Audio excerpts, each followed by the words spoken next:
Here he is. Judge Don Johnson is on the set with us, and we got a conversation to have about redistricting and the letter that went out. And look, the Tyre Nichols case is there. I know that as a sitting judge, you can't get into the nuances of some of these things, and I won't ask you to do that. But do you have a perspective about this that you can share?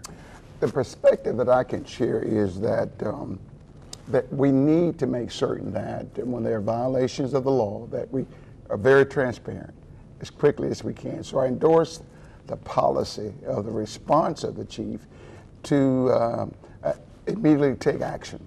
I think that if we delay taking action, then that sort of allows the resentment to take place, and our perceptions of the past come outward, and we don't think it's fair and balanced. So the sooner the better, but I like that idea, and I think it bodes well for that community in Memphis. I think that led to the outcome where you didn't have response where the community would reject the decisions that were made, and the facts will come out. The facts will come out, and I think that's what we'll learn from it. So I support the activity.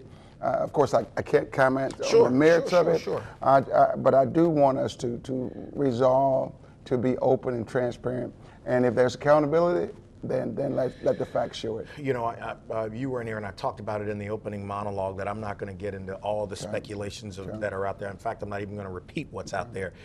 But I do think policy is where these things actually change and improve. And as I said, talking to Eugene earlier, your anger today may not be here tomorrow, but a policy today is still a policy tomorrow. And, you know, from the judicial branch of our government, a lot of what you do is based upon what set precedent and policy is, and as a trier of fact. Why don't we have, and not just in this case, but overall, more discussions about it, because that's going to lead to what we're talking about next. Why don't we have more discussions about policy and their impact on various communities, not just communities of color, but various communities across this country? Well, I think a lot of the policy has to come from the executive branch. Law enforcement is on the front lines of public safety. But the policy comes from the executive branch, not law enforcement. In Baton Rouge, we're moving toward the model where we have criminal justice policy being set in the mayor's office, and law enforcement applying that policy. So it starts in the executive, not in the frontline defender on the street. So the policy has to come from there, and that's where you need experts in criminal justice administration. To lead what type of policing. What type of policing do we want? How much policing do we want? What's adequate? What would prevent crimes? What would prevent violent crimes? So that becomes a matter of theoretical approach, not only with theoretical approaches, but what works? What works for every community is different.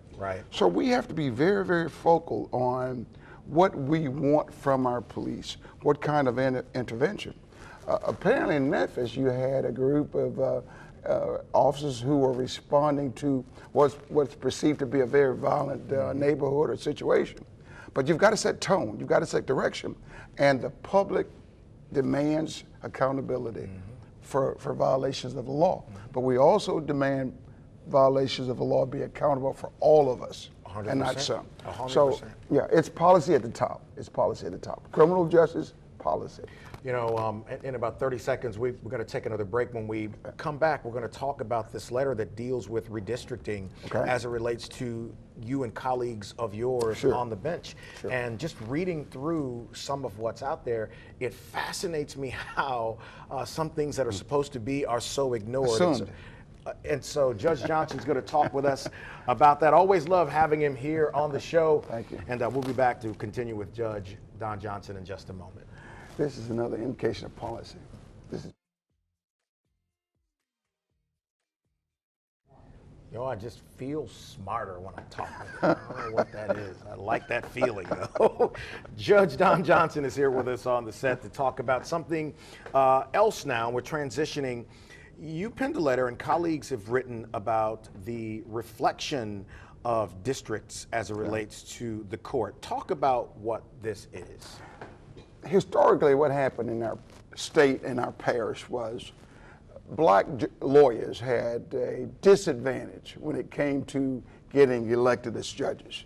Historically, if you study the history of voting in Louisiana, blacks did not have an equal opportunity to elect the candidates of their choice. Historically, people tended to vote mostly on race. Mm-hmm. So if you are the majority in terms of numbers, then you tend to elect people that look like you. Sure. If your primary measurement is who gets elected, and you're choosing that based upon the color of a person, then the color matters. Yeah. So you get involved in an election, and if you're not the majority color, you do not have an equal opportunity to get elected. So that happened for a long time in judicial races. Black lawyers did not have an equal opportunity to get elected on city court in Baton Rouge, district court in Baton Rouge, the Court of Appeals, or the Supreme Court in our state. So litigation was tantamount to change that. The state refused to change it voluntarily. Okay. It took litigation, years of litigation, and eventually we wound up with a system that potentially remedied past discrimination, which was basically set aside to create what we call majority minority district. Right. Now what is that? That's a district that says you can use race as a factor when you draw districts because the state has violated the law that says you do not discriminate. So when you violate a law and you discriminate based on race, then you can produce a remedy to correct that violation based on a race-based outcome. Mm-hmm. And that's what we call redistricting based upon sub-districts. And that happened throughout the state of Louisiana after a lawsuit. Mm-hmm. Lawsuit in New Orleans, which is present before the United States Court of Appeals in New Orleans today. Right.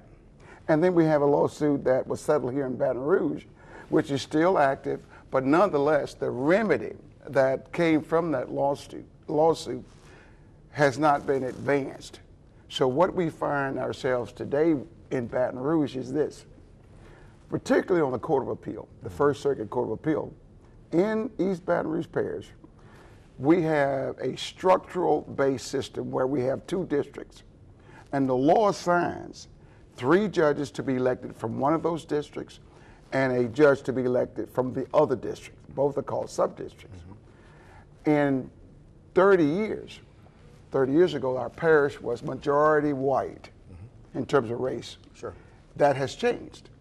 In 30 years, East Baton Rouge Parish has become majority black. Yeah. But the district lines that allocate the 4 seats on the Court of Appeal are still race-based. And they're allocating 3 seats to a majority white district and 1 seat to a majority black district, when the black population is the majority. So and that's the crux of the letters is it's your intention to have this rectified. Yes. So let's talk about that process. Okay. What does that look like? It looks like first asking the state to acknowledge that that's the case. And we've done that twice. We've gone to state legislature in 2019, and we went last year and asked them to make the change. Well, the legislative body decided not to do that. And we've been studying this now for about 3 years. So yesterday was a meeting with what's called the Judicial Structure Task Force. And that body is supposed to make some recommendations to the state legislature on how to redistrict, to allot or redistrict the seats. So I wrote a letter and asked the state to redistrict East Baton Rouge Parish so that the allotments would be based upon what the parish looks like. I'm not sure how far we'll get with that, but that's my recommendation based upon the history and based upon what we'd look like in the year 2023, based upon the 2020 census. What's your timeline on it, then? I hope to have that done by this legislative term. Now, our legislature will be going into session, I think it's April. Yes. And I hope to have a bill filed that will say to us as East Baton Rouge Parish citizens that we will elect and we will allocate seats fairly so that every citizen will have an equal opportunity to elect candidates of their choice. And we will no longer disadvantage anybody because of the way they look. But right now, that is a fact, and that's what the law is that I'm seeking to have changed. You know, I've got about 30 seconds Okay. here. Well, I believe you're going to be successful I hope so. With this. Do you think things are improving? Gradually. The problem is gradualness. And I don't like gradualism, particularly when it